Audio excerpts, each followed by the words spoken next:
The Bethnal Green Tube Disaster. On March 3, 1943, air raid sirens howled across East London with World War II in full force. That night, just after 8:15 p.m., hundreds of men, women, and children rushed towards the unfinished underground station that had become their makeshift refuge. The entrance to the tube shelter lay at the bottom of a steep staircase, 90 steps down, unlit and slick from a steady rain. Inside, the shelter could hold nearly 7,000 people, but the bottleneck at the top was narrow, and the crowd was already pouring in by the hundreds per minute. At that exact moment, a new barrage anti-aircraft battery fired from Victoria Park. Believing a bomb had fallen close by, the people at the front instinctively jerked back while those behind kept moving forward. One woman stumbled near the bottom of the stairs, another fell over her, then more. Within seconds, the stairwell became a human pile, bodies pressed tight against cold brick and iron rails. Rescuers trying to reach the station were forced back by the weight of people still pushing downwards. Screams echoed through the tube entrance as children were crushed against their parents and air vanished from the space beneath the fallen. It was all over in under 90 seconds. Police and wardens worked through the night, lifting bodies one by one from the tangle.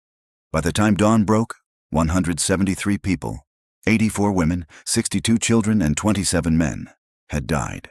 There were no German bombs that night. No enemy attack at all, only fear, darkness, and crowded panic. For decades, the government withheld the truth, concerned about public morale.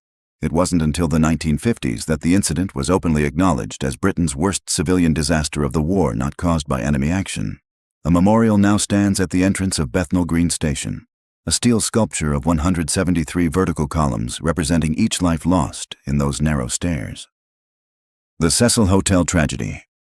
On January 31, 2013, 21-year-old Elisa Lam, a Canadian student traveling through Los Angeles, vanished after checking into the infamous Cecil Hotel. Days before she disappeared, security footage captured her stepping in and out of an elevator, pressing random buttons, gesturing into the hallway as if talking to someone unseen. Then the doors closed, and she was gone. For 19 days, no one had answers, until a maintenance worker was called to investigate reports of bad-tasting water. On February 19th, he opened the hotel's rooftop tank and found Elisa's naked body floating inside. The hatch was closed and the roof door locked. How she entered remains uncertain, psychosis, accident, or something worse.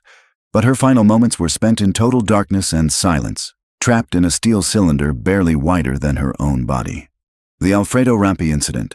On June 10, 1981, in the quiet outskirts of Frascati, Italy, 6-year-old Alfredo Rampi was playing in a field near his home.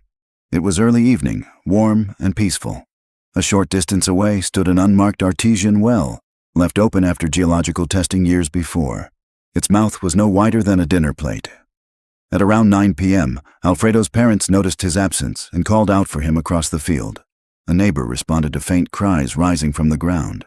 They peered into the dark hole and heard a small voice coming from deep below. Alfredo had fallen into a narrow shaft 80 feet deep. Rescue crews were on site within hours. At first, they lowered a microphone. Alfredo's voice came back thin but clear. He was crying, shivering, and asking for his mother. Oxygen was pumped in.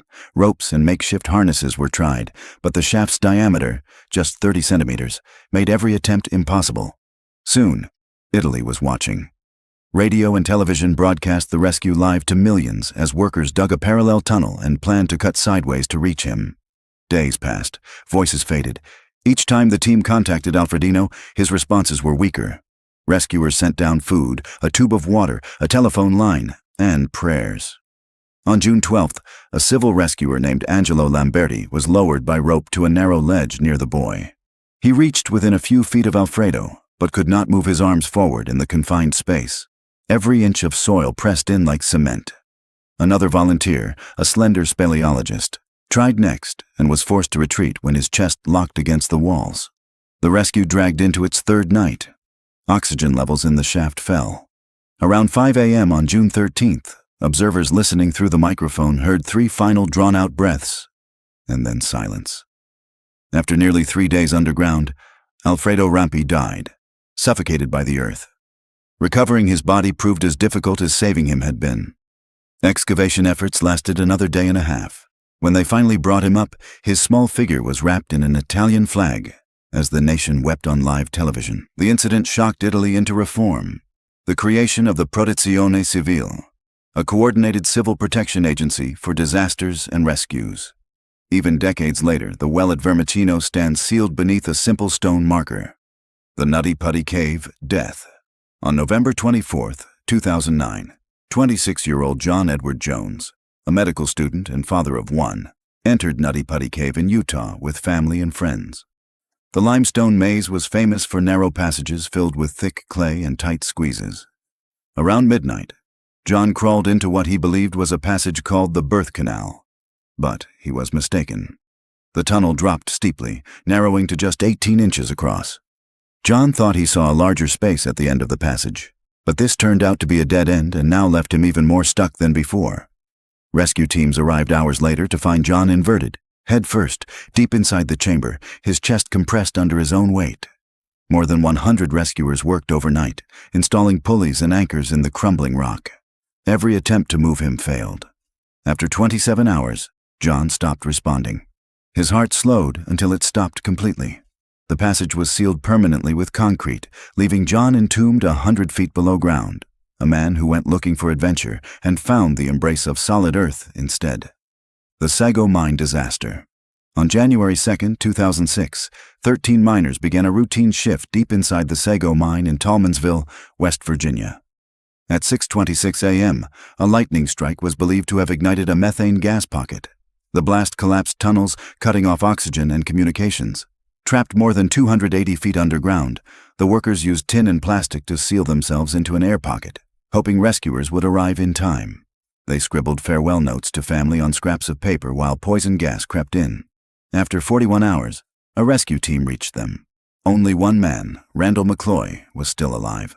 The others had suffocated. They died clustered together in a space smaller than a bedroom, freezing, waiting, and breathing less with each minute. The Greek tunnel collapse. On July 15, 1972, 12 hydroelectric workers were excavating the Kotsika tunnel in western Greece when the mountain above them shifted. A massive rock slide tore through support beams and sealed the entrance instantly. Those closest to the exit escaped. The rest were trapped nearly 1,000 feet inside. Rescue teams heard tapping for almost a day before it stopped. By the time cranes and drills opened a ventilation corridor on the third morning, every man was dead from carbon monoxide and compression. Bodies were found clustered beneath a collapsed arch, helmets dimmed, hands still holding each other. The Polish Speleology Expedition. On December 12, 1987, 6 members of a Polish caving team entered Jaskinia Kasprowa Nizhnia in the Tatra Mountains for a winter survey. Early thaw conditions had made the system unstable, but they pressed on. 5 hours in, a torrent of meltwater rushed through the narrow passages, blocking their only exit. 2 divers ahead became wedged in a 9-inch fissure. The others were forced to retreat into a tiny air bubble. Rescuers heard their radio once, simply 2 words: level rising. When teams broke through 5 days later, they found the group kneeling in a space no bigger than a car trunk, helmets pressed to the ceiling. The oxygen had run out hours before. The Mausoleum Crawl Space on September 2, 2015, 52-year-old Mark Goolsby, a cemetery worker in Elon, North Carolina, was sent to inspect a leak beneath a century-old mausoleum. He entered a rectangular crawl space less than 2 feet high and 50 feet long. While maneuvering inside, a granite slab shifted behind him, sealing the entrance. He tried to dig through dust and mortar, but there was no room to turn around. His phone camera recorded 40 minutes of muffled breathing before it went dark. Rescuers broke through the next morning to find him 4 feet from the exit. The autopsy said mechanical asphyxiation due to positional compression. Simply put, he had run out of room to breathe.